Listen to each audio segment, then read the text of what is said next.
Greetings and welcome to the United States Transhumanist Party Virtual Enlightenment Salon. My name is Gennady Stoliarov II, and I am the chairman of the U.S. Transhumanist Party. Here we hold conversations with some of the world's leading thinkers in longevity, science, technology, philosophy, and politics. Like the philosophers of the Age of Enlightenment, we aim to connect every field of human endeavor and arrive at new insights to achieve longer lives, greater rationality, and the progress of our civilization. Greetings, ladies and gentlemen, and welcome to our Virtual Enlightenment Salon of December 12th, 2021. We have a fascinating and important conversation in store for you today about how we can more effectively promote the message of radical life extension through various artistic and creative media. So we have a distinguished panel of U.S. Transhumanist Party officers joining us today, including our Director of Visual Art, Art Ramon Garcia, our Director of Applied Innovation, David Shoemaker, our Director of Longevity Outreach, Ben Ballweg, and our Legislative Director, Jason Geringer. And our special guest for today is an individual whom many in the longevity community know well. He is Joe Bardin, the author of Outlier Heart, Essays from My Life as an Immortalist. His essays have been published in numerous literary journals and magazines and have also been anthologized in the Transhumanism Handbook, which I highly recommend, by the way. His plays have been performed both domestically and abroad. And furthermore, Joe serves as Director of Communications for People Unlimited and the Coalition for Radical Life Extension, the presenter of RAADfest. And those of you who have attended RAADfest know Joe quite well. He is an accomplished messaging strategist working with established and startup brands to strategically differentiate them in the marketplace. So welcome, Joe. It's clear that you have a wealth of experience in both creating art and literature and also generating insights about it, seeking to harness these media for the benefit of spreading the longevity message. So what are some key thoughts that you've gleaned during your career that you think will help our movement grow and expand and become more effective in reaching new people? Sure. Thank you for having me, Gennady, and thank you to the officers of the U.S. Transhumanist Party, and thank you for the work you guys are doing. So yeah, I'm really happy to be talking about art and immortality today. This is a subject that has been on my mind for many years, and mostly I've really had to talk about it to myself because I know a lot of artists and a lot of writers, but they are not immortalists, and I know a lot of immortalists, but I don't know very many immortalists who are artists. So I know a couple. So it's great to be have the opportunity to have this conversation.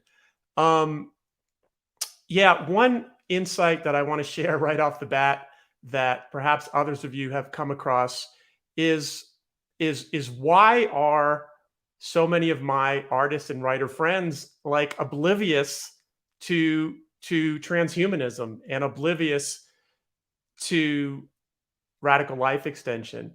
And I know the answer, and I'm going to tell you the answer.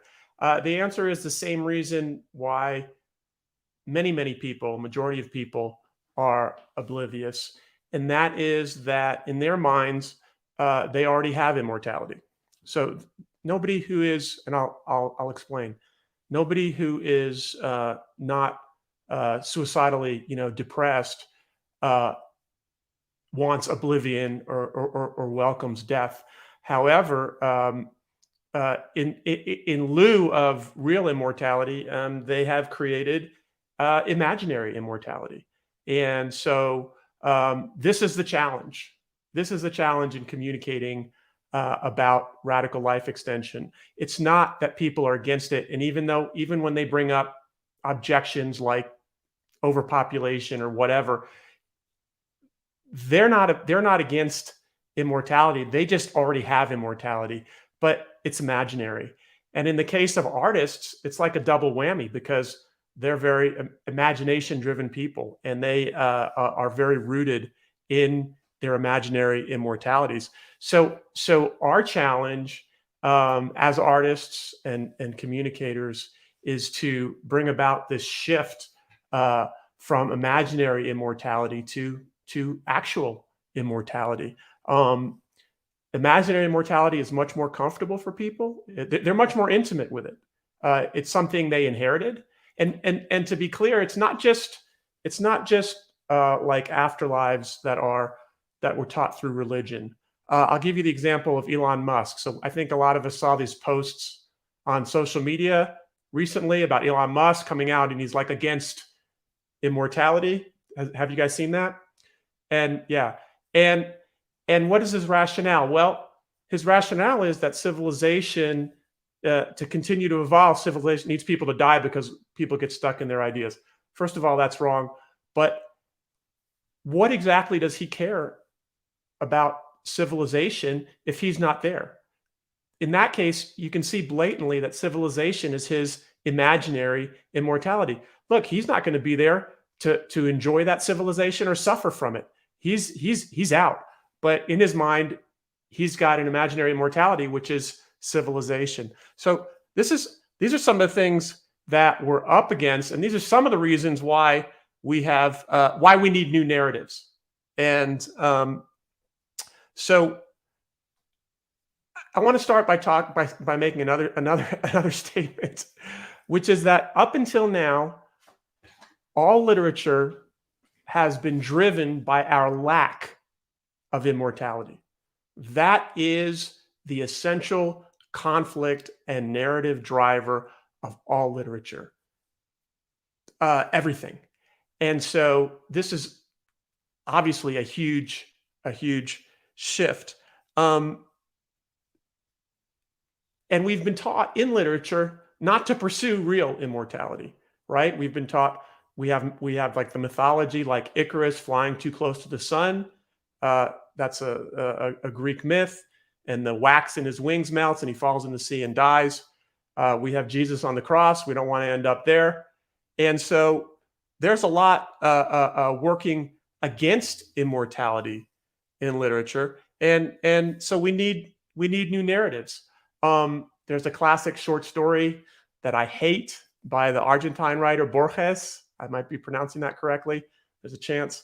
Called The Immortal. Many people are familiar with that story. It's the classic paradigm for dismissing physical immortality and dismissing radical life extension, which is this guy discovers immortality and it's just so boring and he's so stuck in life.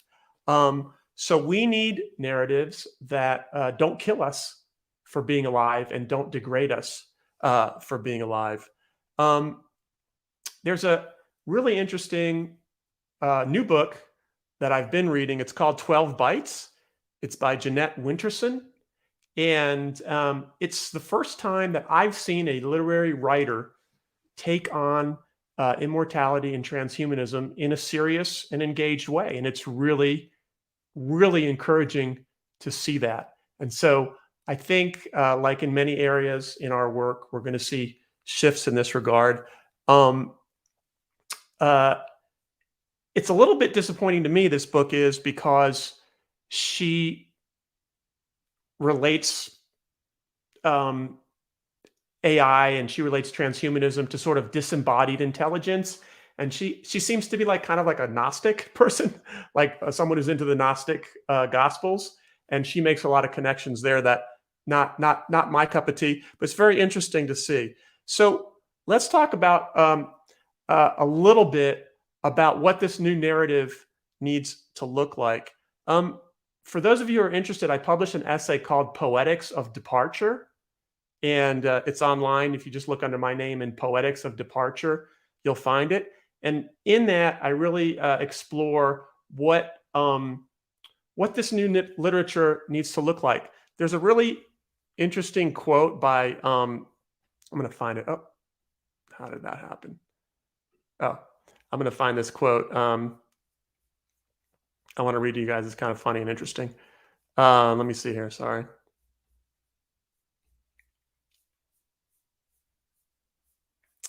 Yeah, this is by Werner Ving, who's a science fiction writer in the 80s.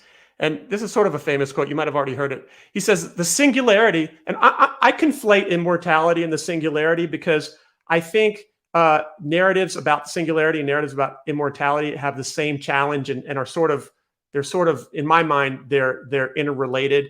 It's the same, what I call the discontinuous future, which is the future that is not a progression from the past. It's a future that's a leap. It's a future that represents a qualitative and quantitative jump out of the past. And so it's a total rupture from the past, which to me is very exciting. But it does hold challenges for writing. So this is what Werner Ving says. The singularity, I believe, already haunts a number of science fiction writers. It makes realistic extrapolation to an interstellar future impossible. To write a story set more than a century hence, one needs a nuclear war in between so that the world remains intelligible. Meaning, they need to introduce disasters so that the progression doesn't happen that makes the world totally unrecognizable to where we are. So I think that's something really real and an interesting challenge that we face. I want to say that here's my thoughts about narrative. I've written a play. It's called Exit Dust, which is a play on the word Exodus, like the book in the Bible, Exodus. So it's called Exit Dust, and it's a comedy, and it's the first play I know of that's written by an immortalist that presents immortalist and age reversal ideas very directly. It's being produced here in Phoenix in May. So if you live in the Phoenix area, maybe you can see it. If not, maybe you can see it somewhere else. We're going to try to get it obviously produced in New York and everywhere else. So that's the challenge. But one point I would make is, given that the material is so revolutionary, maybe not experiment with form. maybe go with forms that are familiar because the content. So this is really, my play is essentially is a comedy. I think humor is a great way to communicate about transhumanism and immortality, and it's a family comedy. It's about there's a very dysfunctional family, and what's amazing to me is that the theater that's producing it, they have no connection with futurism or immortality at all. They just relate to the story. So to me, that's a big win.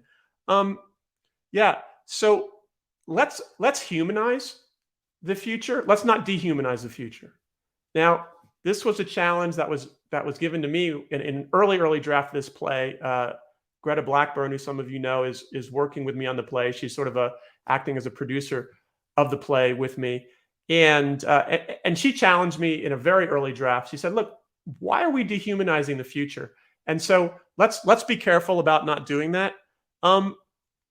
Let's be funny when we can. In the Poetics of Departure, in my essay, I want to say something else. Sorry, I'm jumping around a little bit. Let's not be triumphalist. And let's not be superior in our communications and in our narratives. It's easy to do that, and it's easy to want to do that, especially when you feel attacked by people, and especially when you feel unfairly attacked. A good example, I'm using some of my work so you can relate to that. There's others too. Is an essay I wrote called Desi's Vector. It's about an attempt to keep a member of People Unlimited alive with gene therapy. It's a failed attempt. And it's very much about the heart feeling of a person, and it's obviously it's a failure. The pursuit of immortality and the pursuit of transhumanism is full of failed races, and it's okay to talk about those things. Those are actually very relatable in a way that those failures to some people are more relatable than the successes, but they also bring about a level of humanity to the discussion. I'm saying beware of the rationalist default. It's not at all clear to me that we're all going to sound like robots in the future, or even what robots are going to sound like. It's very likely that a lot of the rational work is going to be taken off of our hands. I have a line in my play that, one of them says, "Oh, we don't all become robots." No, we're actually become poets. We're freed to become poets because all the rationalist work is done by machines. So if we think about that, the work that's most likely to be done is that sort of linear engineering thinking work, is the stuff most likely to be outsourced soonest. So in any case, let's not just sort of limit ourselves to the rationalist default. I would also say that there is a spirituality of engaging with the unknown.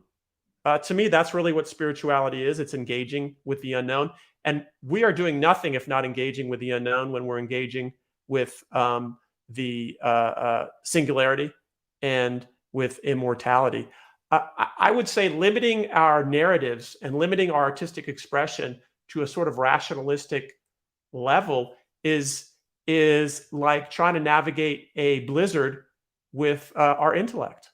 So if we're walking into the singularity and it's unknown upon unknown upon unknown, which it is, and actually we're already entering into this, we're going to need all of our senses. And I think our artistic expression needs to express that. Do we need to be sharp intellectually? Of course. But if you've ever talked to anybody who's navigated a blizzard, they didn't do it with their intellect. They did it in part with their intellect, but they did it with every sense. And so I think there's a place here for us to be express actually a new sensuality that is unlimited by mortality, if you will. One of the biggest challenges of immortality and of the singularity, again, I'm conflating the two for the purpose of this conversation, is articulating the vastness that's involved. We're going from a limited state, a contained state, to an uncontained state, an unlimited state. And that's a challenge that I think we need to really engage with in art. I think I'm talking about writing because that's my field, but if you think about writing, I mean music, there's a tremendous opportunity there. There's a book called Marrow by Robert Reed, which is a really enjoyed that book. It's published in, I think, 2000. It's a sci-fi book. And it features immortality, but not head on. It's just that the characters just live forever. And lo and behold, and the main feature in Marrow is a spaceship that is so big that it has a planet hidden inside it.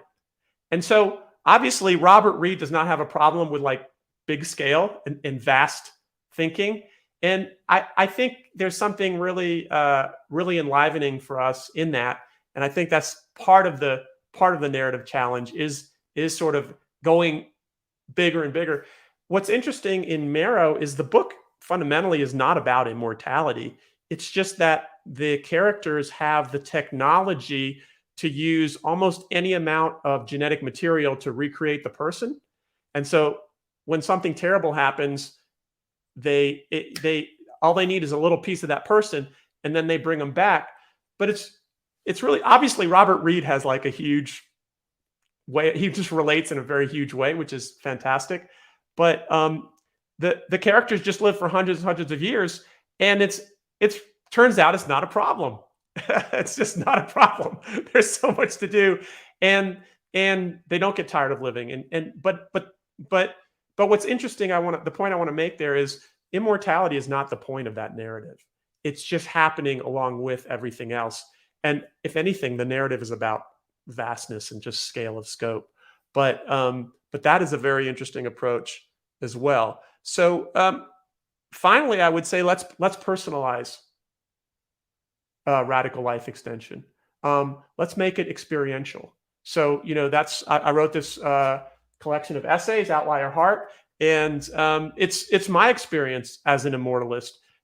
Now, whether you think I'm going to live forever or not, the fact that I live in this way sets me apart and puts me in a very interesting context. And so my challenge as a writer is to make that relevant to any reader, to any sort of thoughtful reader, if you will. So I love it when immortalists read the book. I think that's great. But the challenge as a writer for us is to create narratives that work for audiences whether they buy into what they would think of as our belief system. See, to them, they think it's just something we believe. They think it's just a belief system. So the challenge for us is to write narratives that are personal enough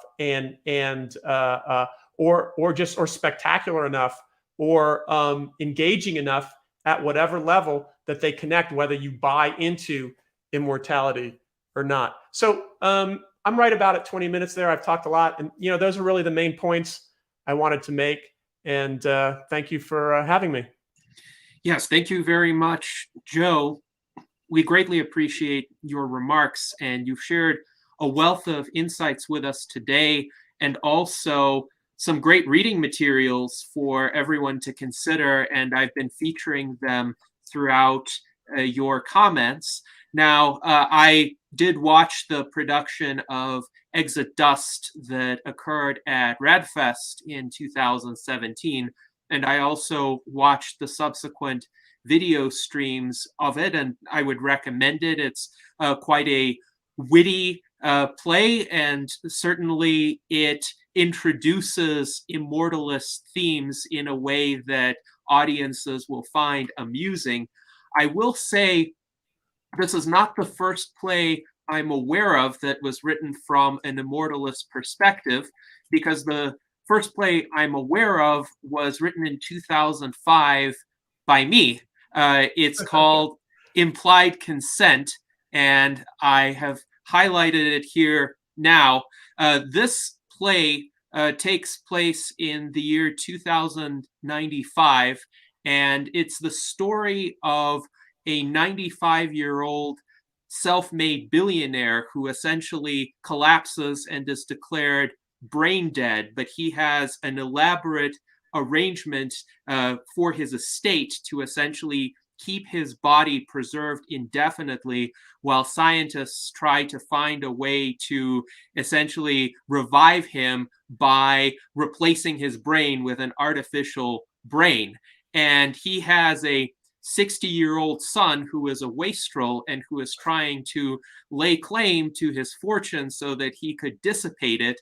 And the protagonists who represent his estate are trying to protect it from his son. So that's the premise of the play. Now, it has never been staged, but it's available for people to read through it. Now, granted, I was 18 when I wrote it, so I invite you to form your own assessments of it. But I think it would be interesting to have it performed somewhere at some point in time.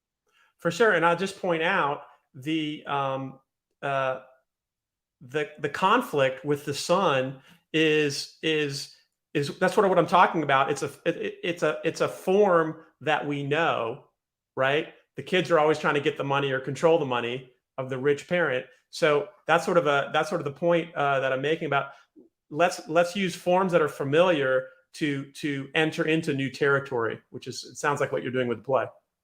Yes, absolutely. And I had a conversation at RAADfest 2018 with our good friend, Dr. Aubrey de Grey, who volunteered an idea for a work of fiction, and he told me essentially he doesn't have the time to write it, but he is a bit dismayed that nobody has written such a work yet. But the premise is a future world in which by default people do not senesce and they do not suffer the debilitating conditions of old age.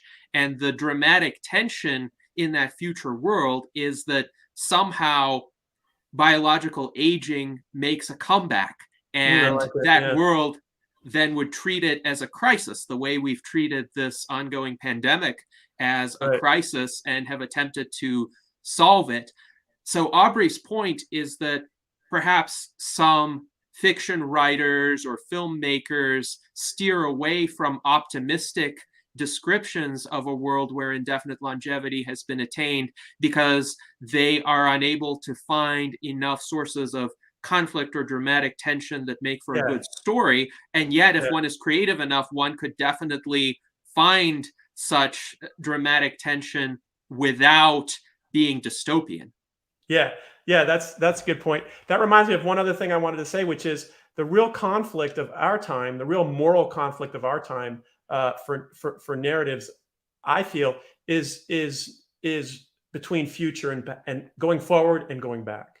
And so, but we do need these kind of narrative devices to make it work.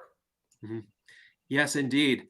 And we've had a lot of great engagement from our viewers thus far. I'd like to highlight just a few remarks from some of our audience members. So Mike Lazine points out the Star Wars universe has a lot of immortality and transcendence, force ghosts or cloning, like with Emperor Palpatine, and even long-lived beings such as Yoda, who lives several thousand years, I believe. So I'm curious, Joe, what you think the influence of popular science fiction worlds like Star Wars and Star Trek especially could be on the immortalist and longevity message. Do you think these kinds of fictional universes are helpful to us, perhaps in terms of being able to point out examples like Yoda lives a very long time and he's seen as very wise and benevolent and definitely a good ally to have around, and perhaps with indefinite life extension we could have more humans becoming like Yoda? Yeah, that's true. That's right. Yoda's kind of like a Taoist figure. He's kind of like a Chinese master of Taoist discipline. But I mean, yes and no. I mean, I think that the way they're handled, these characters, seems to just it's it seems to pretty good role model, right? Um, it just seems to not quite register, and usually because of the narrative is shaped so much around something else, it it just doesn't seem to strike. So so yes and no, I guess is the answer. I think that these movies are still um, they're still operating within a mortality paradigm. And I think everybody sort of knows that consciously or subconsciously. And I think what's interesting to me is like how do we tell narratives that are really outside of that mortality paradigm? So that's my thought on that. Yes, And indeed. we literally need these narratives. It's like these narratives aren't just stories. These narratives control us. These narratives control society. They control decision makers. They control Elon Musk. They control President Biden. So we really need new narratives to teach us to actually how do we actually think about immortality? Because I don't think like most people even know how to think about it. Yes, indeed. And I think Elon Musk is a good example and quite illustrative of the challenge that we face, because Elon Musk is a highly creative thinker. He has definitely contributed a great deal to technological innovation. He's able to think outside the box in realms like vehicular transport or space travel or energy generation, and I commend him for the advances that he has brought to those fields. But in many other areas, he too seems to be quite vulnerable to conventional fallacies that are reinforced by popular culture and media and dystopian science fiction. He has spoken repeatedly about how worried he is that AI will destroy us all. And with his recent remarks, which are essentially a rehash of Steve Jobs's comments from 2005 about how essentially living longer will create an ossification of ideas because we need fresh people to catalyze progress, it just seems so easy to refute with a few minutes of thinking. But Elon too is vulnerable to commonplace narratives. And if he's heard a commonplace narrative and he's not really an expert in that area the way he is in electric vehicles or space travel, he's more likely to just spout the commonplace narrative. Dan Elton points out that what Elon Musk misses is that there are ways to reverse aging in the brain too. There are drugs, for instance, that restore plasticity in the brain. And he continues that in the future, people who are 150 will be as receptive to new ideas as 20-year-olds. If the problem is diminished neuroplasticity in later life, that too is caused by senescence. So reversing senescence should at least greatly alleviate that problem. And it's strange to me that Elon Musk doesn't see that, but it speaks to how powerful the establishment narratives are. And of course, we're bombarded with dystopian science fiction. And I think it has gotten worse over the past several decades, especially since September 11th, 2001. If you compare, for instance, the various Star Trek series to Battlestar Galactica of the first decade of the 21st century, you'll notice Battlestar Galactica is noticeably darker. And I'm curious, Joe, what you think are the cultural forces that have transformed science fiction from the golden age, which we could say lasted from the 1940s through the Star Trek era, to this kind of persistent dystopianism, and how can we reverse those cultural trends? Yeah, I suspect it's a reflection of how we feel about our current condition, and I suspect there was, the longer we go in mortality, the deeper we get rooted in an old model, and the more limited we feel, and so just staying where we are really isn't an option. Yeah. I argue that we're in apocalyptic times. I argue that the apocalypse is now. I think, and I actually learned this from Jim Stroll at People Unlimited, like a million other things that I learned from Jim and Bernie. So, just to give credit where credit's due. But being a mortal human being is totally absurd. It's totally absurd, and it's a disaster. It's apocalyptic. You're just waiting for something horrible to happen, and it's going to happen, and you're just trying to do. These are terrible things. So I completely dispute the idea that we shouldn't progress into the future because of apocalypse. We have apocalypse right now. The idea that AI will destroy us is because AI would be imitating humanity. So this way of thinking to me is, of course, we need to do. The problem is people. Okay, it's the same thing with nuclear power. Any technology, the problem is people. Well, what's going to solve people is taking death out of the equation. What's going to make people be better people is taking death out of the equation, and they can stop living like animals on the verge of self-destruction, self-annihilation. So but it's one thing to say this, but it's another thing to really develop narratives that articulate this. Stories are powerful, and stories can carry, and that's what we need. We need the ability to carry into culture without frankly, without exhausting ourselves.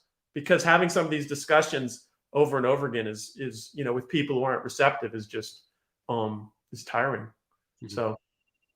Indeed. And John H., one of our loyal viewers, notes that our culture seems to have an affinity for grim, cataclysmic thinking, almost a masochistic love of it. And that echoes the remarks that you conveyed from Jim Stroll, who, by the way, was a previous guest on our virtual Enlightenment Salons. So to all of our viewers, especially our newer viewers through KGRA Radio, please check out our salon with Jim Stroll from June 7th of 2020. But this affinity for grim cataclysmic thinking, it may indeed dovetail with the everyday experience of a lot of people. And certainly the pandemic isn't helping. The political polarization of our times isn't helping. The persistent scarcity thinking that a lot of people are driven by because they do face some real material issues right now. The affordability of housing is one example, or scarcity of basic goods because of supply chain disruptions. That does create an affinity for this type of dystopian science fiction. And I think one reason for that may be that a dystopia that is greater than the one we live in is a source of comfort in a way Yeah, to many yeah, people, because if they yeah. go in a movie theater and they see AI Terminators persecuting everybody, then they come out of the theater thinking, well, at least it's not that bad. Sure, we're dealing with a lot of problems these days, but not being chased by Terminators. And so by locating these severe problems in the future, people try to get more comfort about their present condition. So what I'm thinking is we need to restore a sense of hopefulness about the possibilities within humankind's future. And in the 18th through the early 20th centuries, in Western cultures at least, there was still a great deal of confidence and progress. The idea that through applied rationality, science, technology, but also art, because art flourished during those eras, Yeah. we could in every generation create a better world than our ancestors experienced. And yet, this too has somehow been lost, even though we have all of those underpinnings of material civilization that really do give us the potential to live even better lives than those ancestors who generated so much great art and science and literature. So, how do we come back from this quickly? Because I do think the dangers from human misbehavior are quite great right now. Nuclear war is a glaring example that is unfortunately still looming over us. What do you think, Joe? Is there a possibility in the next few years for a dramatic turning of the tide? Um, I, I think immortality is the way out, and I think it's absurd to expect some kind of change in human behavior with fundamental change in human behavior without a fundamental change in the human condition. So, but I think we actually have it, and I'm excited about being able to give my energy and my creativity in a direction that actually could work, that actually has substance and has significance. And so, um, and I think we will see age reversal breakthroughs in the next 10 years. I think there already are some, and I think we'll see more and more. So, you know, I think there's honestly, I think part of this apocalyptic trend is just a failure of imagination. It's just people see the change. People know there's as much computing power on this as there was, on the Apollo uh, uh, space mission, but they just don't know. They just don't know where to go with it, and so they take it to an apocalyptic place. To me, it's a failure of imagination. I think there's a huge opportunity to create something so interesting and so compelling and so beautiful and so you know dramatic that that it's very refreshing to people. They don't have to buy into everything that I feel or you feel, but I think there's an opportunity to do that. I don't know about changing the whole world. I would make sure that that you stay alive, and I would make sure that each one of us stay alive. I think you know I think we're on a rough ride here, and I don't know if it's going to get better real soon. And but I think the future is bright, but we have to get there. You know, I tell people like I'm from the future. I'm not even from. I'm just trying to get home. Like I'm not from this. I'm really not from this time. Like the things that preoccupy people and the issues that preoccupy people do not they don't touch me deeply. I think we just I'm just trying to get home. I don't know how I got here.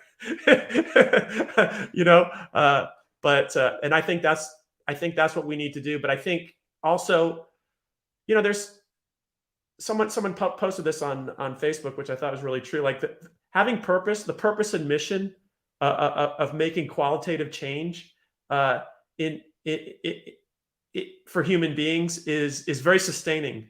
And I think we have to have a focus. I mean, I was once in the hospital. I had terrible back trauma. I had a terrible staph infection in my spine, and I was in the hospital for a week. and I was really in bad shape for 2 years. But one of my experiences, like the first time I walked after the surgery, they took me for a walk and I could barely walk like, 20 steps down the hallway. But I looked a little bit to the left and the right, and there were all these people in terrible condition like me. And I grabbed myself. I took my focus forward, and I realized I was too weak to look left or right. I just didn't. I was too broken down from the surgery and the experience. And I think that's how we have to be. I think we just have to be. I don't think we can look left or right. And I think all hell might break out around us, but we just have to keep our focus on where we're going. Mhm. Yes, indeed. And your comments about the need to essentially make it to a brighter future as individuals and preserve ourselves and keep this sense of purpose resonate with me greatly. I believe that preserving the self and doing everything one can for one's health and for one's resilience, even if one has health challenges, would be essential. And we can contribute to that brighter future. I think we would be more effective contributors in that future era even than we are today. And in the meantime, we just need to persevere, keep fighting the good fight, keep spreading the ideas of transhumanism, of the possibility of radical life extension, and of all of the scientific and technological advancements that could make it possible. John H. notes that he agrees that failures of imagination are rife, even among so-called public intellectuals, and They're the those are worst. very smart people. But yes, they can sometimes be the ones who have been deceived to the greatest extent, and they're capable of very sophisticated forms of self-deception. Now, I'll note on the benefits of inspiration and imagination, we had a great virtual Enlightenment Salon in August with our friend Gary Abramson, who Yeah. spoke about some possibilities for creating a more inspiring vision of the future, again, through the use of art and graphic design. And he offered a few examples. So I would recommend anybody who is interested in some ideas along these lines to view that conversation as well. Now, I also wanted to highlight a comment from Jason Geringer. When a person can't say YOLO, you only live once, they will probably see things differently. And it's strange to me, too, in this culture, YOLO is used as a way of saying, well, let's take careless risks and not worry about long-term implications because you only live once. But I, as a person who doesn't believe in any form of afterlife, who believes that this life is it, actually think that if you only live once, if this is your only chance, then you need to be especially careful, especially prudent, especially farsighted in order to not eliminate your only chance at existence. So I wonder if this is a kind of cultural shift that could be effectuated, that a phrase like this could be turned around, in effect, to have a meaning that is the diametrical opposite of the way it's currently used in the mainstream culture. Yeah, the one that I like is life is too short. Well, life is too short to that the idea is to compromise. Well, I would say I tell people that statement works a lot better when you flip it and you say life is too long. Life is too long to compromise because then you're living with this compromise for forever. And so, you know what? There's a lot of flipping to do, and it's fun.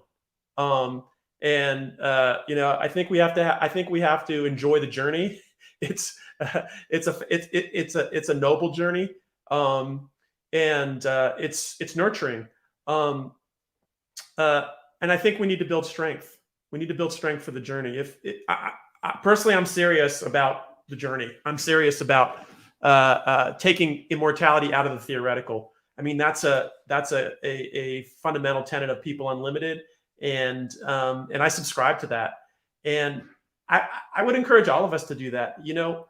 There's no question that we've entered into the singularity. There's pieces of the singularity happening all around us. Who's that writer who said, I've quoted this quote before. He says, the future's already here. It's just not evenly distributed. Yes, indeed. Uh, I believe that was Stuart Brand, but I'll double check. yeah, no, it's somebody else. It's but anyway, I think that's true. But the point is, you know, let's not wait. And this is the best way to live is without the limitation of mortality. And first of all, to me, it's so contrived to say you only live once and you're going to do stupid things.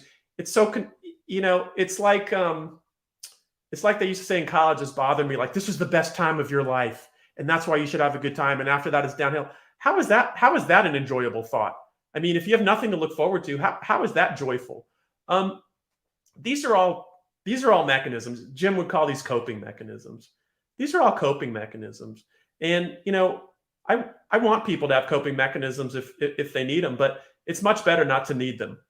It's much better they're all coping mechanisms for death. They're all a way to kind of try to attribute some kind of heightened meaning to the to the absurdity of it all. So Yes, indeed. And I have confirmation, the quotation that the future is already here, it's just not very evenly distributed, yes, is yes. by William Gibson. Thank So you. Thank you. yes, he is a science fiction author Yeah. who created this statement back in 2003 Yeah. in an essay in The Economist.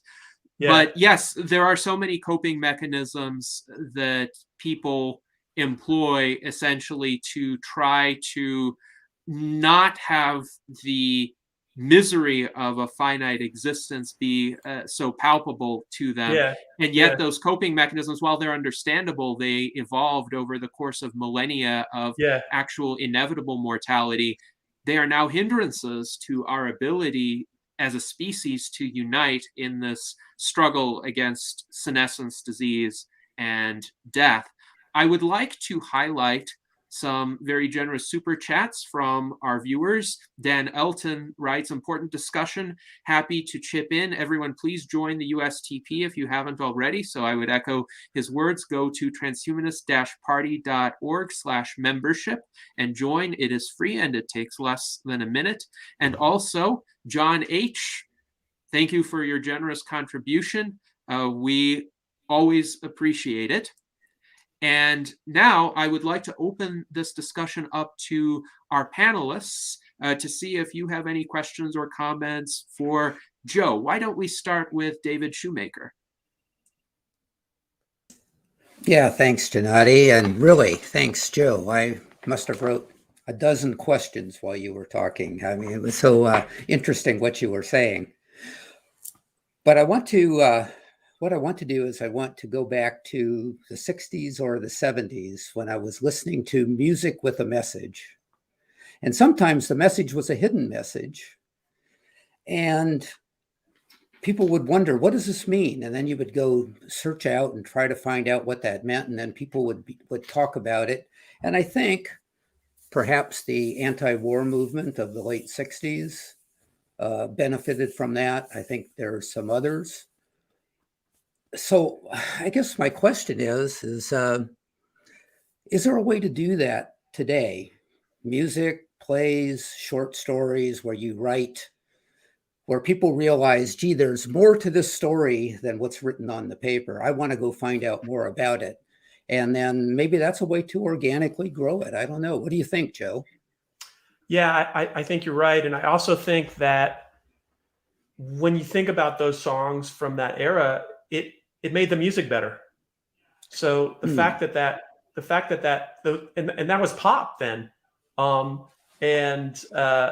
But because those artists felt the seriousness of say challenging the war in Vietnam or challenging different things that were going on that were they didn't agree with, it actually imbued the music, those songs, with something that made them better, that they wouldn't have otherwise. So again, I think this is a huge opportunity for artists to have something to say, that hasn't been said yet. I thought that's what artists were supposed to be up to. Yeah, exactly. I thought artists were supposed to be here to discover the new, and they're really not. They're really not. but I think there's artists that are hungry for this, and I hope we can. I think part of what we need is we need to network more. I can tell you for a fact, when I was submitting essays to literary journals, I knew if I mentioned immortality and it being an immortalist, I knew that I knew it was an obstacle. I knew it made it harder to get it published, and it's a fact. And I knew the more literary journals are all about status, and I knew the more statusy it was, the less likely it would be to accept that. Because even though they're obsessed with inclusion, which to them is like identity and gender, they're really not. It's really about a very limited view of inclusion. So I think we need to network what we do better. You know, Newton Lee, he's a Christian transhumanist. He published my book. So you know, that's an area where like we need to coordinate and collaborate more. I just mentioned Christian because someone brought it up. Jason brought it up in the comments on the side. And, you know, yeah, there's Christians who absolutely are transhumanists, and bring it on, you know. But we need to network our energies more. And I want to do a panel on this for RAADfest. I want to do a panel on artists and immortality for RAADfest. And because we're a movement and we're a force. But like so many things in our revolution, we're not really channeling the energy the way we need to. We're not really mobilizing the way we could. And I think as artists and immortalists and transhumanists, we need to figure out ways to support each other more and coordinate more. Yeah, I think you hit on something really important there. It's the publisher is the one that's controlling it. They're the gatekeepers, if you will. And publishers want to make money. I'm sure we have pure artists out there that are interested in just producing the art, but then there are many that also realize that it needs to be a commercial operation themselves too. So this brings me back to the idea that the longevity investments are booming right now. There are many companies. There's much money going into that. There's quite a market stir as far as that's concerned. Perhaps there's a way to leverage this so publishers see that, yes, let's ride this wave, whether they agree with it or not. Let's ride this wave because there's money to be made. Yeah, that's right. And that's right. And again, that's buying power. That's something we try to show at RAADfest. We do show it is the buying power of this market. There's already a market for super longevity, you know, and that's why sponsors take booths at RAADfest. And we bless them for it. We love it. So we need to exercise our buying power, you know, and coordinate that. You know, a lot of these book publishers, they don't sell a lot of books anyway. It's not huge numbers. It's just about the niche. And I don't think that our niche has really coalesced the way it could. And you know, someone like two people commented on my book. I think I would have to look again, and one guy, you know, on Amazon, and one was a positive and then one was a negative. And maybe that's just Amazon picking positive and negative. But the guy says, there's nothing original. He's obviously not an original thinker. Well, the whole book's an original. The whole book's an original project. Like, there's never been a collection of nonfiction. Personal essays about immortality. So mostly transhumanists have been buying books. I'm just generalizing here. This is my perception. Been buying books about the science and how to, you know, and you know, which scientific endeavor is most promising and that kind of thing. But there's a culture. We need to nurture this culture. Again, that's part of what RAADfest is about. And so I think, and transhumanists need this too. Like they need books about people who are like them. You know, we all need this. So hopefully this will happen more. And maybe we can, you know, maybe we can connect on this more. I think we need to. Interesting discussion. Thanks for taking my questions. Yes, indeed. Thank you, Joe. And we have a comment in the chat from Alexandra, who writes, in movies, social media, and popular science, they make people fear any technology over population and longevity. They make it look more scary than anything else. And I wonder, Joe, if we could get your thoughts on fear as a motivator versus hope as a motivator. And could we make hope a more powerful motivator than fear? Or at the very least, if fear is going to continue to be a motivator to some extent in pro-longevity science fiction or other literature, we could transform it into fear of not reaching these advances, fear of lingering in this unfortunate status quo. Well, that's for sure. But I think there's an opportunity to articulate the beauty of living out from under the shadow of death, and the connections we can have with people, and the depth of connection we can have when death is not threatening to take them away. And so I do think that there's a future that is waiting for us to articulate it. And I actually believe that in the articulation of this future is part of making it.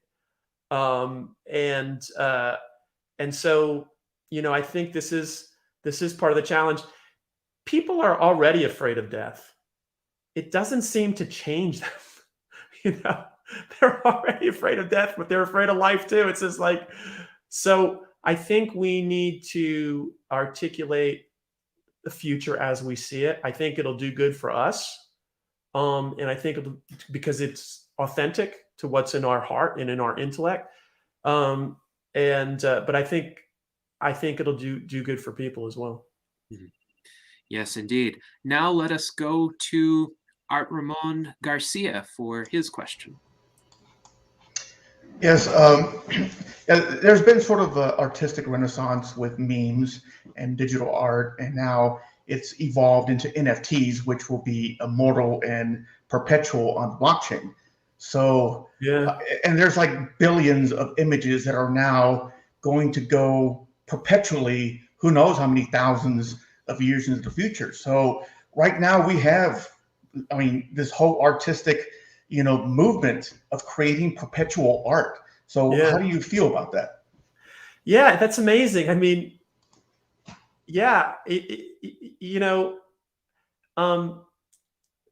Jeanette Winterson, one of the things she points out in her book, which is 12 Bytes, is our concept of time is changing.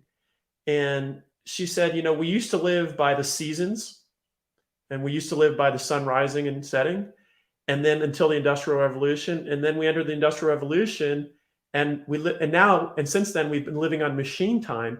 And she said we're entering into a different conception of time, which is what your reference to blockchain and all that made me think of. I think there's incredible opportunities.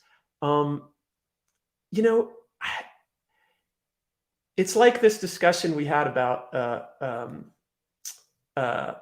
strategic conservatism and strategic radicalism, which was our kind of response to that. And I know Gennadi's commented on this really well. I don't think this new art is going to come from the old establishment. And I don't think there's any benefit in placating the old establishment. I don't think the art schools are getting any of this. Maybe they are. I don't see it happening. I think there's a reason why the EV revolution didn't come from GM or Honda or whoever. It came from Tesla. It came from outside. I don't think these institutions are going to change.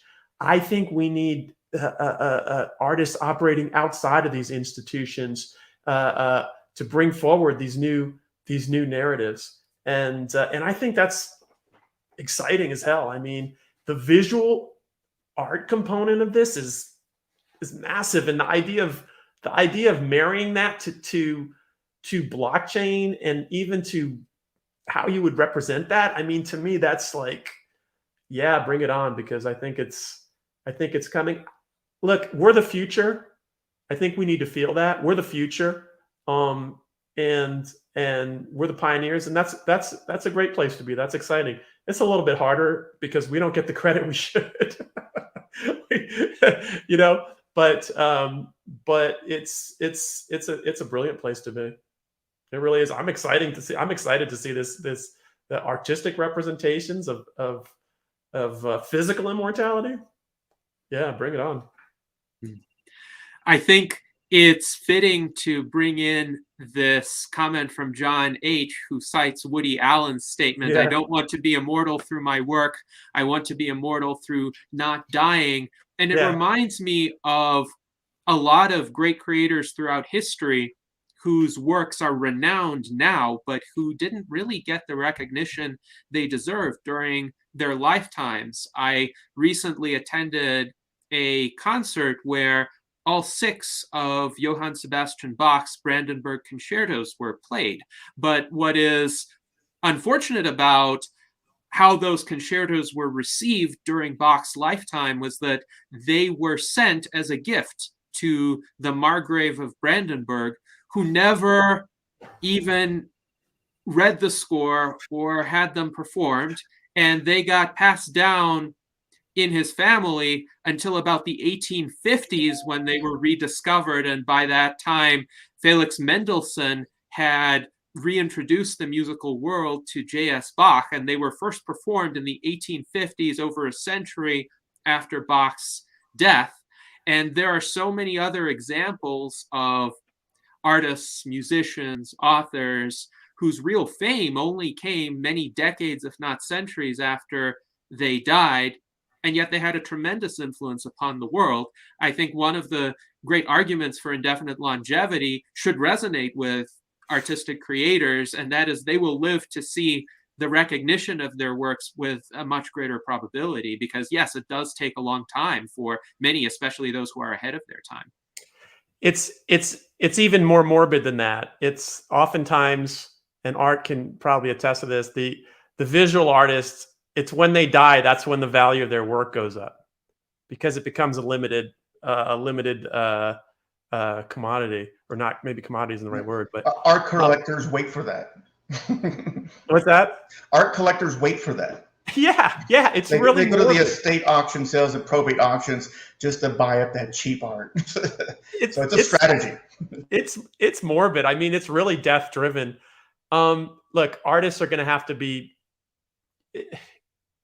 Artists are going to have to. They're going to have to be born again, because the whole artistic endeavor is about creating something that outlives you, and that's not what it's about anymore. And I'm, like I say, I'm just glad. I think we should all kind of be glad that we're not living in that paradigm. It's so, it's so lame, really, and it's so egotistical if you think about it.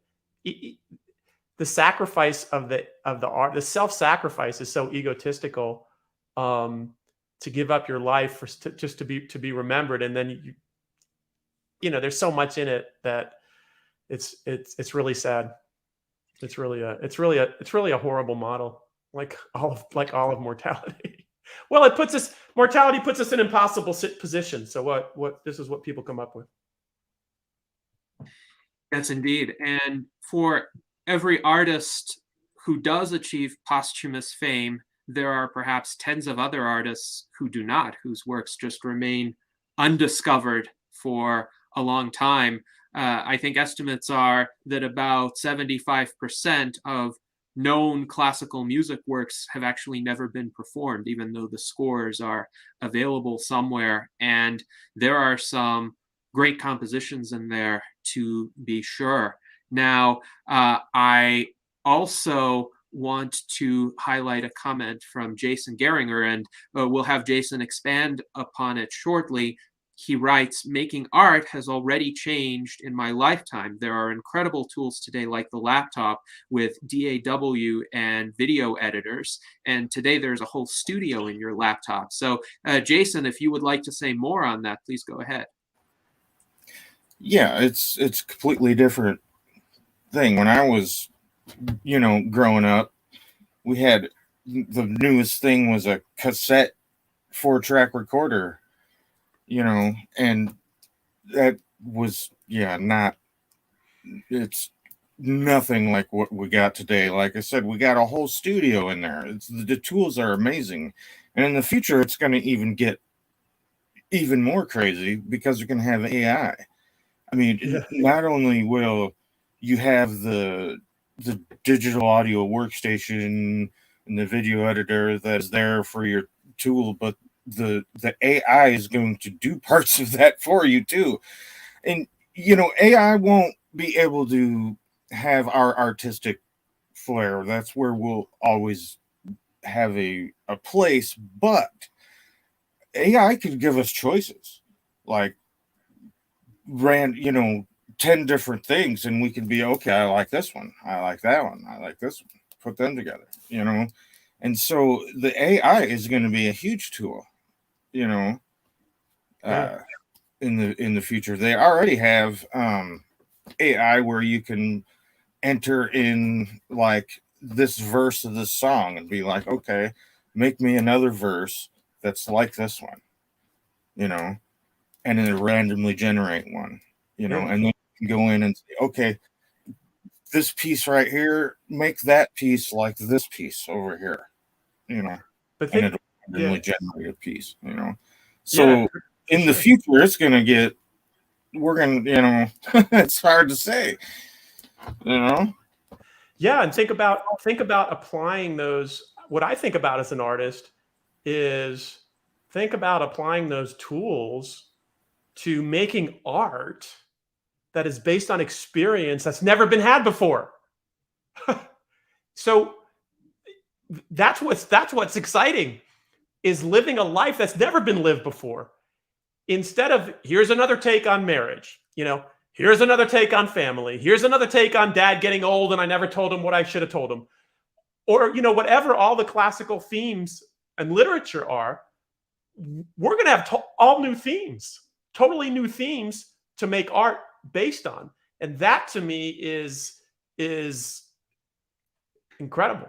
So when you think about like modernists, like what did the modernists do? Like what did Hemingway do?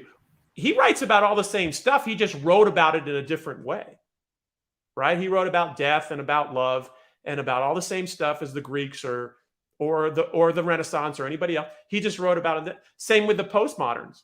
Is okay. Now we're going to bring the narrator into it, and we're going to make the narrator a character, and that had actually been done before, but that's kind of a big postmodernist, move. But it's still the same life they're making art about. It's still the same life. Now think about making art about a totally new experience, never before lived. And the tools that Jason's talking about, and the dimensionality of that is profound. Yes, indeed. And I would encourage our viewers to check out an essay of mine that I had published in 2019 in a peer-reviewed journal, the InSum Journal of Contemporary Music, Art, and Technology, entitled Empowering Musical Creation Through Machines, Algorithms, and Artificial Intelligence, which speaks in greater depth about the developments that Jason has commented on, how AI could supplement human creativity in the realm of music in particular. Now, there's an interesting comment in the chat from Alexandra, and I will pull that comment up shortly. She writes that the Torah and the Bible talk about people living for hundreds of years, and she's not saying this is a scientific proof, just that religion is not opposed to longevity. And of course, I myself am an atheist, but many transhumanists are religious as well. And we do have a situation in the world right now where the majority of the population is religious in one way or another. So I wonder, Joe, do you see a possibility for the use of creative media to reach at least some communities of religious believers with a pro-radical life extension message, essentially conveying to them that this possibility is not in conflict with their religious beliefs. Indeed, it may be the realization of some of their religious beliefs and aspirations. Yeah, absolutely.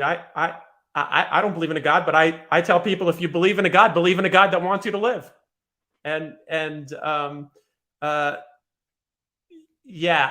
Look, religion's going to evolve. It's evolved all the way along. It's going to evolve. It's going to adapt to whatever the scientific standards are at the time.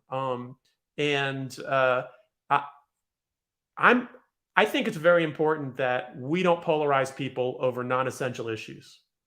If I'm going to polarize people, I want to polarize it at least about the core issue, which is radical life extension and immortality. Not about, is there a God or there isn't a God, or anything else for that matter.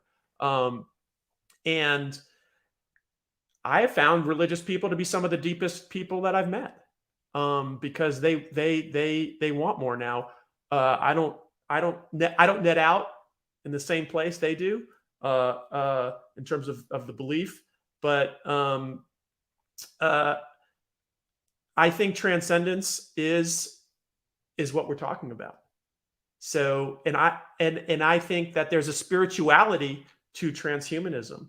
I think that opening to the vastness of the future feels spiritual in the body.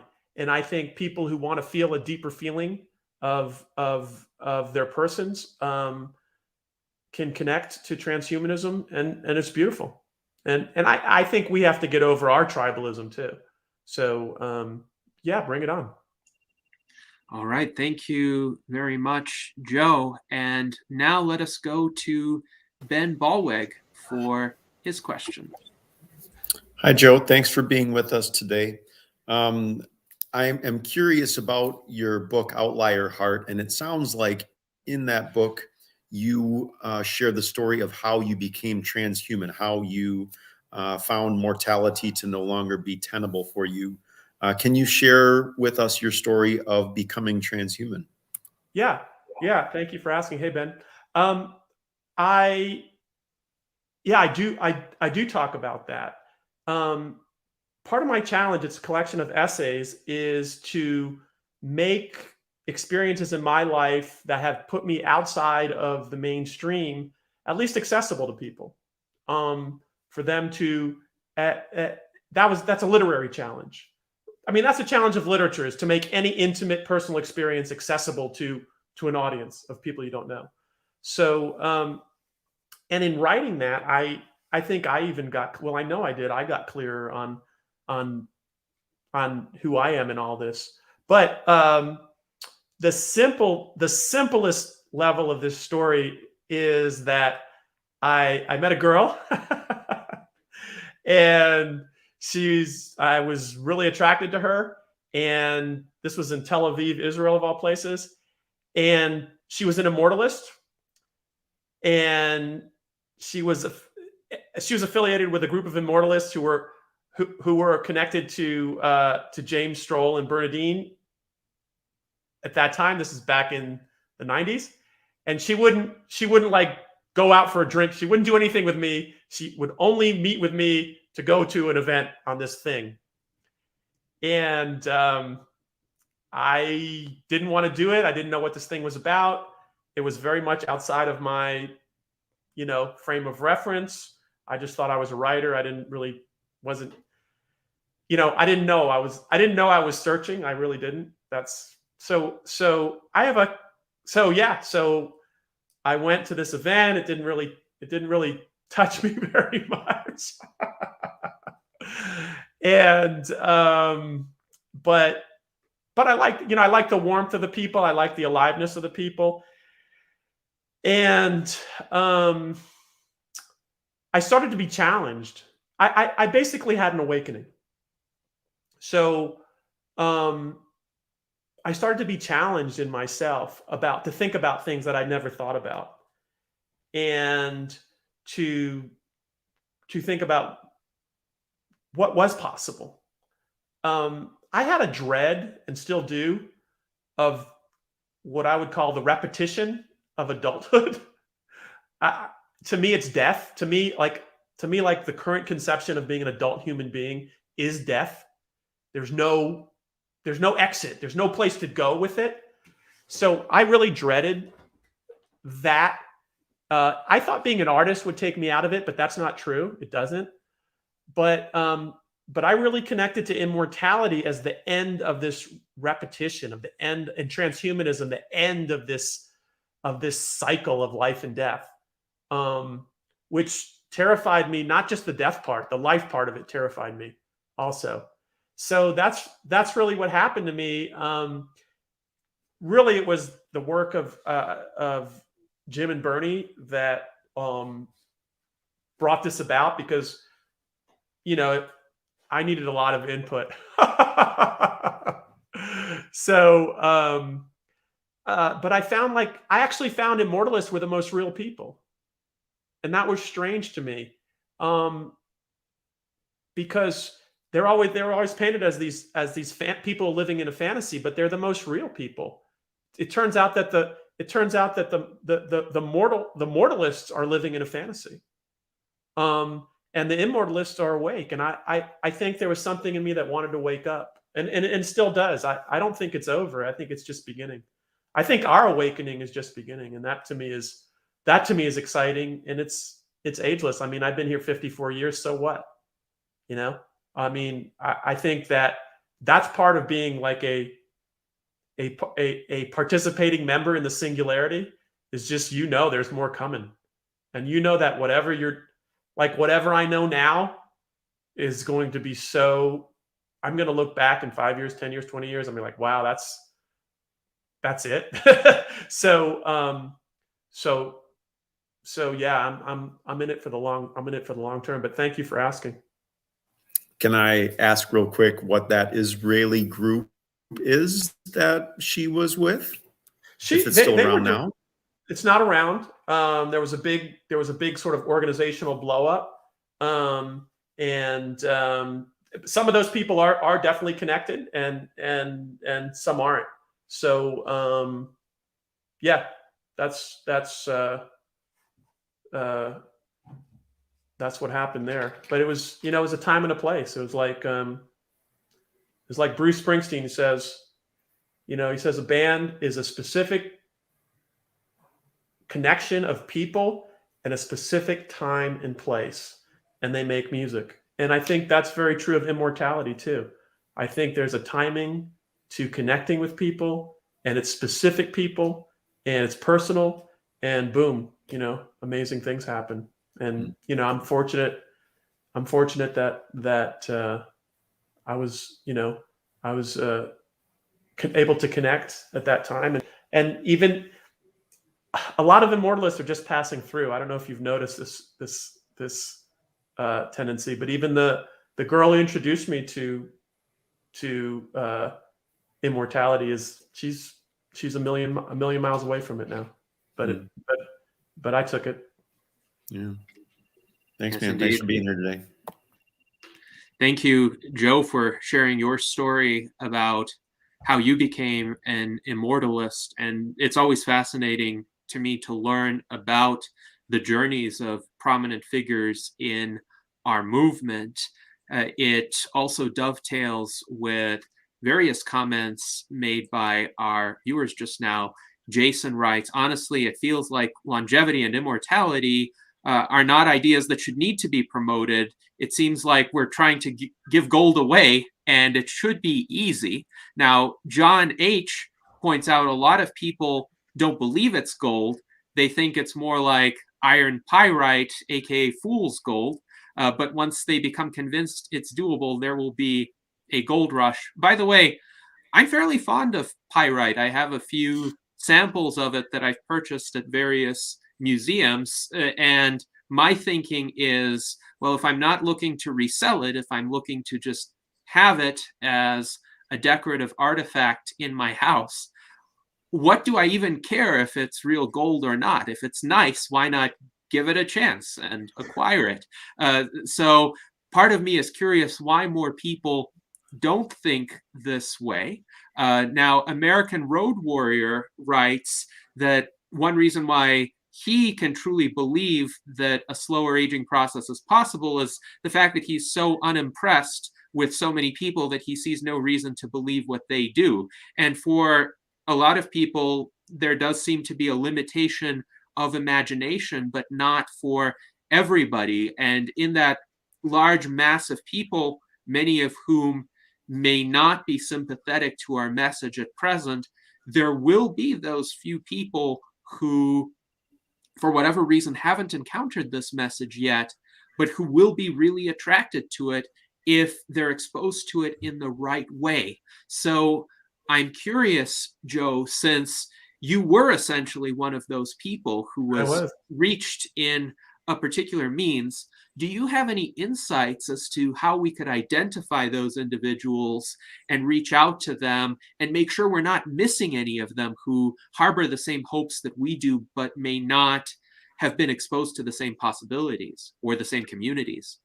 Yeah, that's really a great question. And I'm the patron saint of cynics. So because I was a cynic, so I have a lot of empathy for people who are skeptics because they are in-depth people, and they're not superficial.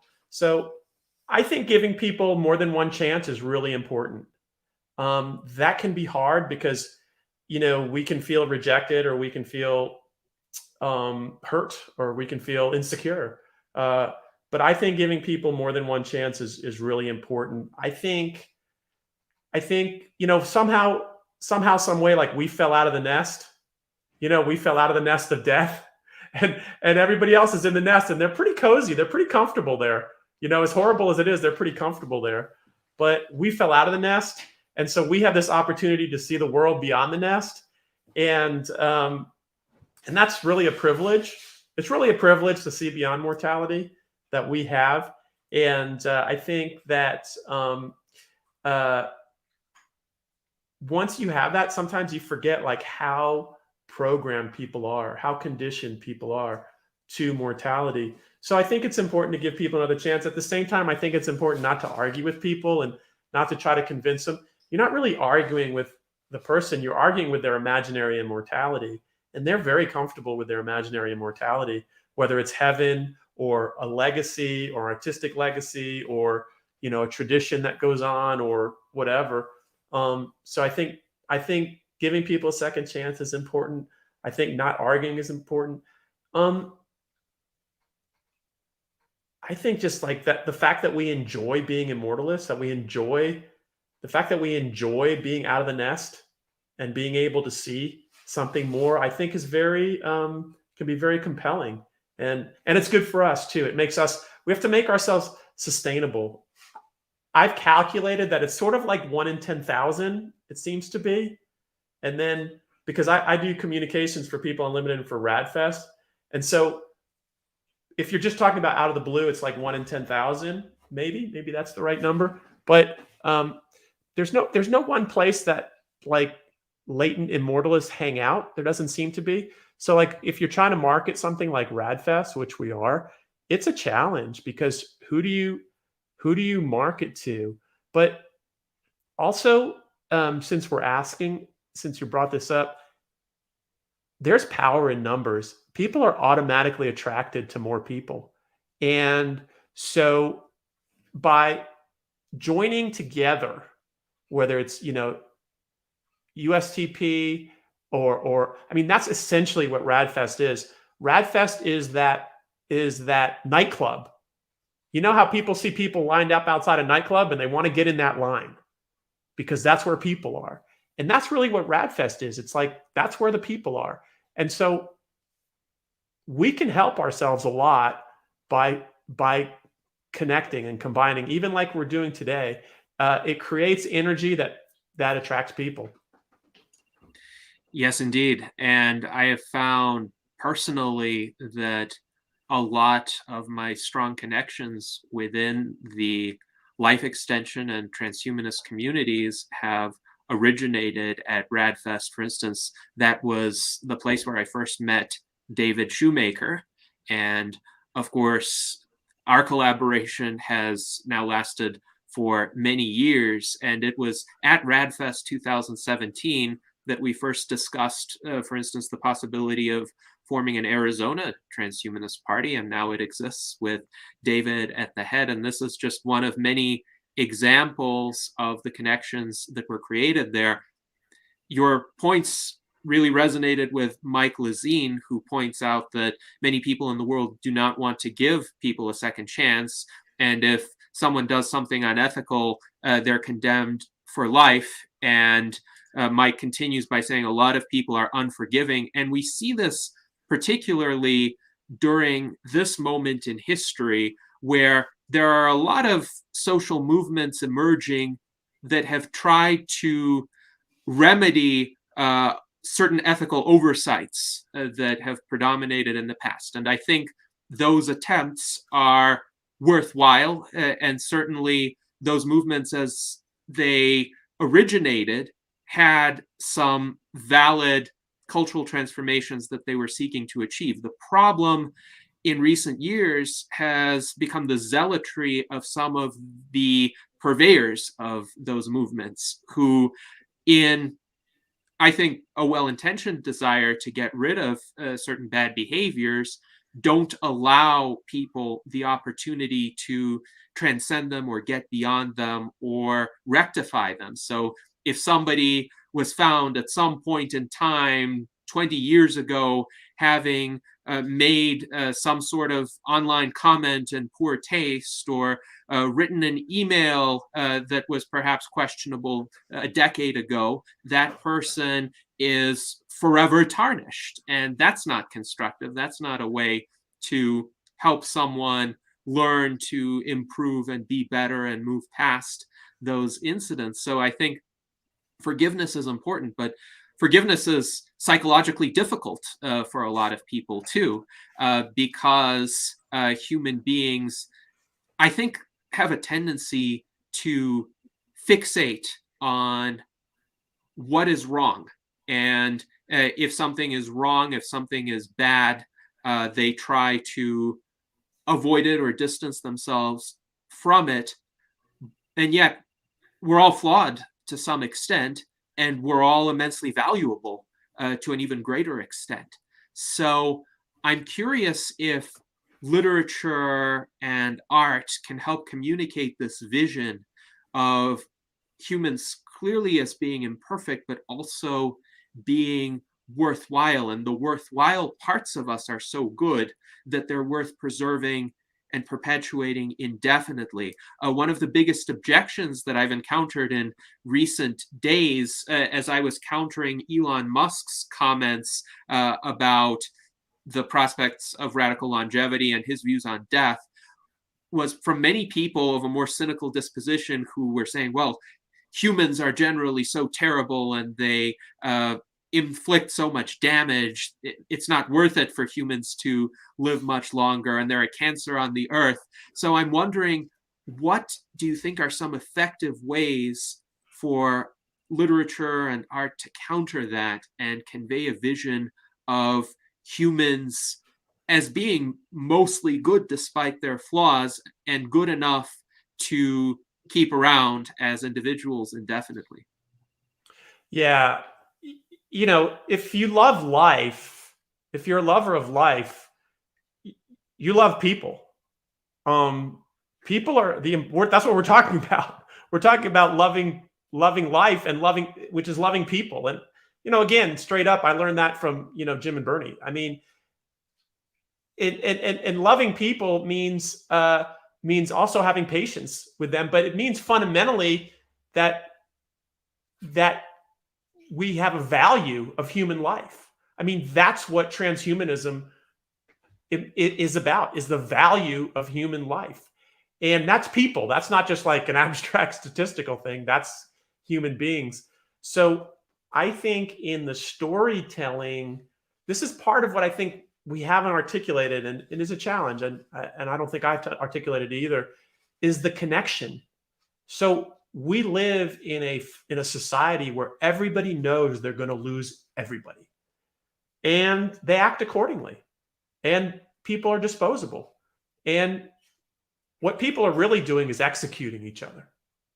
They're executing each other for having done the wrong thing or said the wrong thing.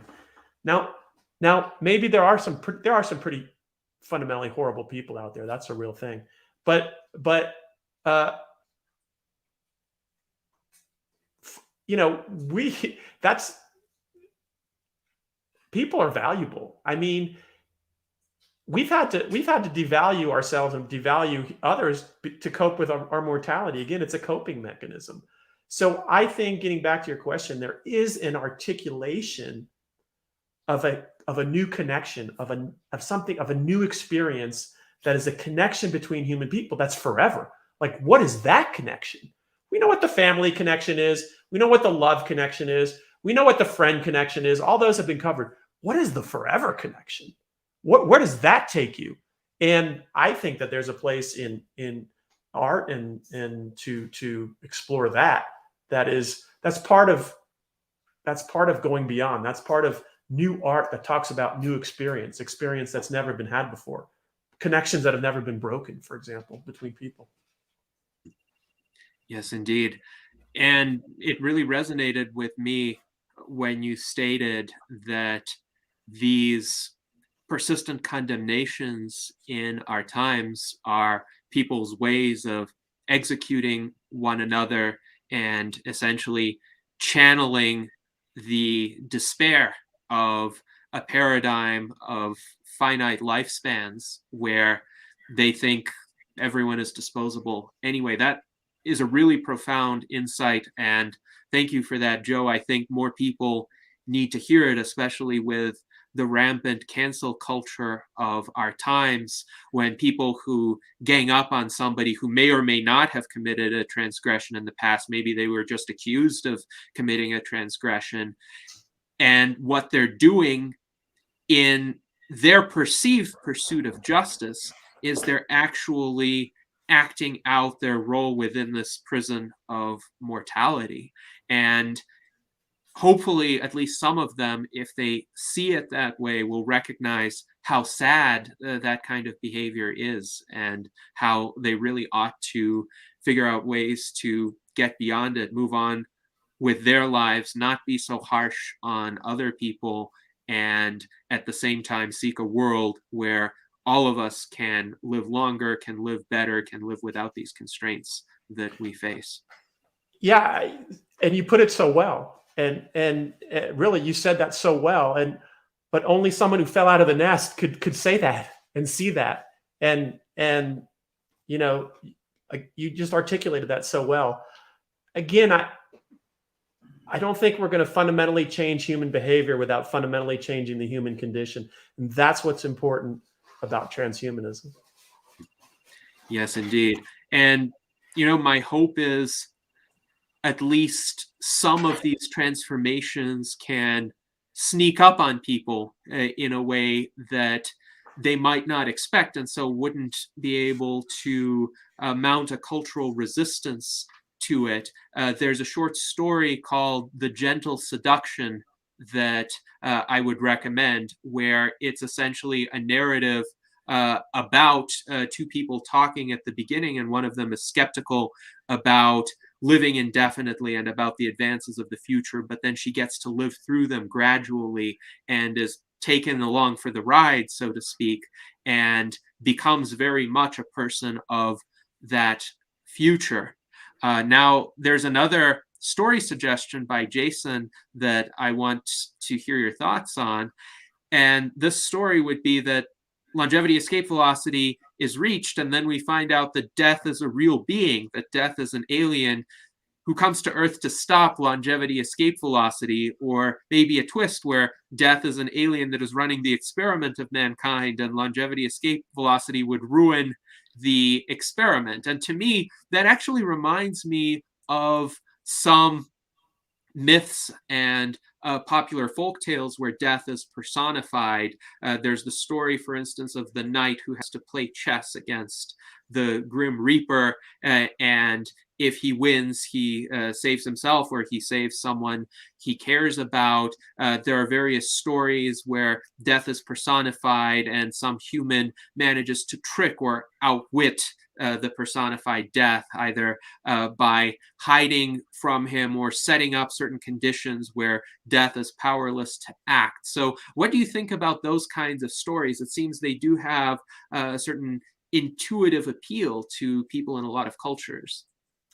Yeah, I think there's I think there's a place for that. I mean, I wouldn't limit it at all. I wouldn't limit how we tell stories about the change we're in, about the journey we're in, and I think there's a place for that. I think, look, when these people go and do these mass shootings and then they kill themselves, they are death walking. They just are death walking because that's just what's going on in them. And so it's real. Also, it's also real. But what really comes to mind to me is let's not limit this because when I'm writing a play, I feel like I'm looking for the play. I'm looking for it. Is it over here? Is it over there? Is it this scene? Is it that? And I think that's what we're doing here. We're looking for these narratives and let's not limit it. Let's be wide open for whatever says what we want it to say, what needs to be said. Yes, indeed. And there are many possible narratives that I think would appeal to various audiences. Daniel Twett points out that he wrote a song about tricking death that sounds like an Irish ballad called I Died Yesterday. I would like to hear that song sometime. So Daniel, let us know if it's available online somewhere. Kneecap 22 points out that it makes people feel a bit better when death is personified. It makes them feel like they are in control, because if death is personified, if it's limited in the way that perhaps a very powerful human person is limited, or an ancient god or demigod, say one of the Greek gods, then it's possible to trick that kind of being. It's possible to evade or defy that kind of being. Whereas if death is an impersonal process that afflicts us all, which is unfortunately the case right now, it's much more difficult to escape. So the suggestion there is that those kinds of stories are also coping mechanisms in a way, but perhaps better coping mechanisms in that they offer certain hope. They offer a way for people to see that it's possible to fight back. I'm reminded of John Donne's sonnet, Death Be Not Proud, which ends with, and death shall be no more, death thou shalt die. And in that poem, of course, death is personified, and the entire poem is a reproach to the personified death. So it does seem to work as a motivator, but of course, there are many other approaches as well that are possible. So here's another interesting question that I think addresses this field from a slightly different vantage point. Alexandra asks, what about mothers-to-be? Maybe we should start thinking of longevity of our children since the earliest even prenatal moment. And she notes there hasn't been much research about it. Indeed, there hasn't been a lot of literature or art focused on children and children's attitudes toward mortality. The notable exception is my children's book, Death is Wrong, which was quite interestingly received during its time. It's actually fairly gently written, but it has this very provocative cover of a child banishing the Grim Reaper. And the reason why I wrote this was because I perceived the scarcity of materials for children about the possibility that we might not have to die. And yet children are the ones who encounter the idea of mortality for the first time. You can't really avoid having a discussion about mortality with a child, because either they're curious and they'll ask questions the way that I did, or they will face death at some point, the death of a relative, the death of a pet, and yet the common cultural explanations they are met with are just excuses and rationalizations, sometimes intended to comfort them or distract them. And yet, I think if enough children are taught that death is a problem, death is an enemy, death needs to be fought, and we can overcome death, that would be so much more effective, and it would set up the next generation to be a lot more immortalist than current generations are. So what do you think are some effective approaches where we could reach younger people and, of course, help get their parents to understand the importance of that, perhaps, as Alexandra suggests, as early as mothers who are expecting? Perhaps those mothers could have some materials available to them as well that could get them thinking along these lines. Yeah, I think it's a great point. It reminds me of these moments at RAADfest where, we have all these presenters and they're talking about age reversal and different things you can do for longevity. And then a couple of times, someone who is has some kind of stem cell technology, and they'll show a video of a dog and they'll show the before and the after of the dog. And it's palpable. You have this audience of 1,000 people, and it's palpable how much more they feel for the dog. Regaining the ability to hop up and down the stairs, maybe, yes, more palpable than for a person.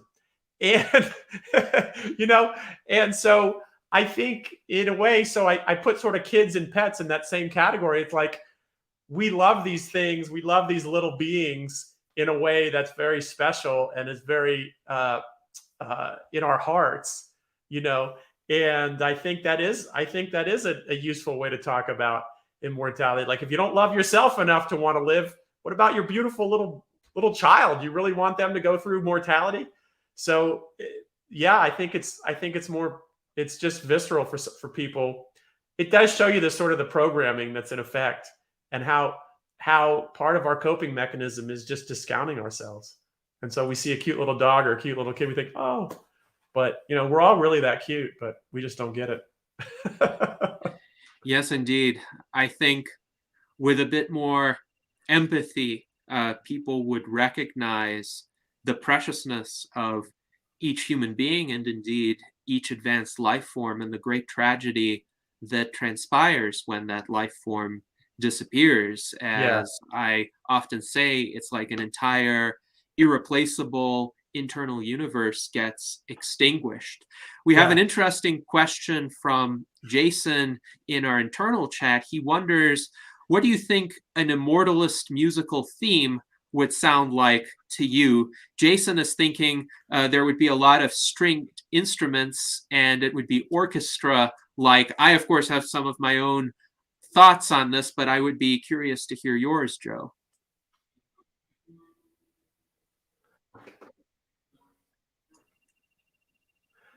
You're cutting out a little bit. Can you hear me now? Yes, we can hear you. So what do you think an immortalist musical theme would sound like to you? You know what? That's a great question. I mean, that's the question. Like, that's the artistic question. Like, what does it sound like? And then you bring that about. I don't have an answer to that question. But I think that's the question the artist asks. Like, what does it sound like? What does it feel like? And then you answer that with the creation of that music. I do think that the musical form, I'm talking about stage, there's something very appropriate about that form for immortality. So that's what pops into my mind. I know that's not exactly what you're asking, but I think the musical form has that exuberance, and it has that transcendence that music and word can connect in a meaningful way. So I'm sort of I don't know how to make music, so I'm sort of fantasizing about creating a musical about what we're talking about our revolution. But I don't know what it sounds like, but write it, produce it. I kind of picture like a whole orchestra with Metallica, in the front. So it's got modern heavy metal plus the old school, Mozart going on. That would be cool. Yeah. Yeah. Yeah, kind of maybe, yeah, kind of cross-disciplinary. I don't know. Do it and Well, play it for us. What can I say? it's Yeah. interesting because my composition, Man's Struggle Against Death, which I wrote in 2008, has a lot of elements that were discussed. So it's modeled after the SENS approach, Strategies for Engineered Negligible Senescence, which discusses 7 principal types of damage which occur in biological aging. And it's a theme and variations format of piece where the theme is extensively modified each time it recurs with different orchestration, but there's a progression from a kind of very dark, dreary sense of struggle to a sense of exuberance as these types of damage are overcome in sequence. And Wow. the ending of the piece is intended to parallel those last 2 lines of John Donne's sonnet, and death shall be no more, death thou shalt die. So it's a brief composition, but I did try to encapsulate that sense of both struggle and overcoming. Yeah. I'm curious, Gennady, when you are composing, do you do it more by feel, or are you more maybe mathematical about it? Or well, neither, I would say it's a bit of both, in the sense that the initial theme has to come through a lot of searching for me. And when I recognize the theme, it's not necessarily a systematic process that leads to it. Sometimes I just discover it and I think, yes, this is something that has potential. This is something that could be developed further. And sometimes that's the most time-consuming step. And once I have that, there are a lot of techniques, there are a lot of systematic processes and mathematical relationships that I could use, for instance, to create different variations or to develop that theme further. But the initial stage is, I think, what I would call creativity.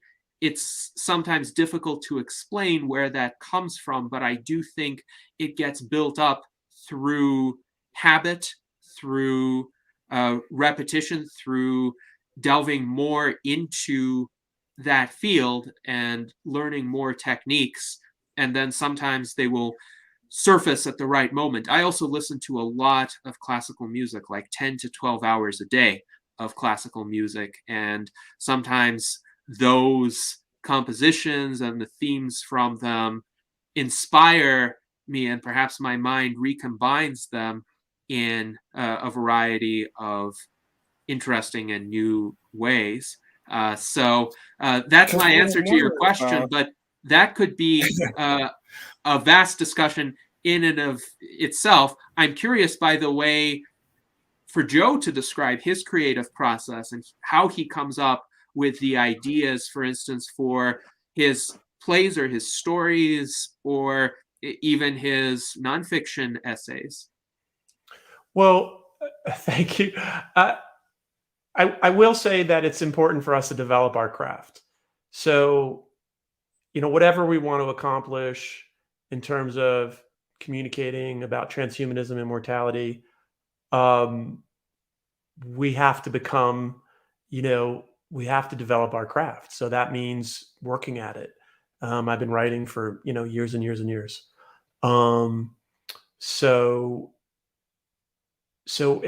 really we need that. Like, we need accomplished artists who are immortalists. We always want to kind of convert these celebrities, but I think we just need to become them. It seems like a shorter path. So that means developing your talent, developing your craft, and that means working at it. So I just, I write and I rewrite, and I'm looking for the, like I say, I'm looking for the play. Where's the play? I'm looking for what works. So, you have ideas of what's going to work, and then you put it into some kind of dynamic form, and it either does or it doesn't. If it doesn't, you have to find what does. And that's how it is. I don't know how to talk about my craft a lot. I write a lot, and I rewrite a lot, and I'm happy to do it. I like to make things good, and I like to challenge. I like the challenge of bridging from sort of something that's inside me, out to you. I'm very interested in the broadcast nature of art, which is from one to many. So that's what I do. That's what I work on. All right. Thank you very much, Joe, for those insights. And I'm curious if you have any advice for aspiring writers, especially people who want to create fiction that will change the culture, that will get people thinking in new ways about radical life extension and about our current predicament as a species. What are some major areas of advice that you think would help these people develop as writers more rapidly or more effectively? Well, first of all, you have a great purpose and motivation to write, which is important. And so you should do it. But they say this, every writer will tell you this, read, read a lot, and read stuff you like, and take it in. It's a journey, but hey, we're here for a long time. So why not take it? If it's you, you'll find your way. And that's, I think that's what's important. I think what's important being an artist is not the burden of, can you execute as an artist? Can you achieve a particular level of status? I think it's you. It's bringing out who you are, and making things. The play is not just my opinion. It's a play. It needs to function as a play. Same with the essay. Same with a piece of music. So, but I will say you have a great purpose, and I would say connect with others who share your purpose, and that will help sustain you. So, but yeah, do it. That's great advice, Joe, and thank you for sharing it with our audience members. We have time for one more question from Ben Ballweg, and I would invite Ben to go ahead. So, Joe, I know that we have been covering more like how you create content today, but I was interested in how you design strategic plans for both People Unlimited and Coalition for Radical Life Extension to spread the message, as well as actually creating the content that you plan. Does Jim and Bernie, do they give you kind of directives and then you go from there and they approve what you decide upon, or what does that look like? Yeah, that's a great question. It's very collaborative, and we are always sort of crafting a message that we feel is current and relevant to where we are and to our audiences. So one thing I will say is we are strategically radical. We don't downplay immortality. We don't downplay anything. We think it's important to raise the flag so that people who want what we are can find us. We don't think, this is my experience over many years, is that it's about finding the people who are ready now. So we want a clear message. We want a direct message. And it's a huge challenge, but we work collaboratively. Right now we're doing orientations for People Unlimited. So you can join online. There's no charge, and kind of get a taste and get a flavor for it. It's a sea change. Most immortalists have been sort of alone. Some are in the closet. People, they're not even public about what they feel. And we need to connect. That's the biggest thing we need to do is immortalists need to connect and share energy and share our movement and our action. So yeah, but our messaging is and we try to be strategic. I mean, it's a big subject. All right. Well, thank you, Joe, for your time today and your insights. We greatly enjoyed this conversation, as did our viewers, and I hope everybody continues to tune in weekly every Sunday at 1 p.m. Pacific time, 4 p.m. Eastern time to our virtual enlightenment salons. And until then, live long and prosper. Thank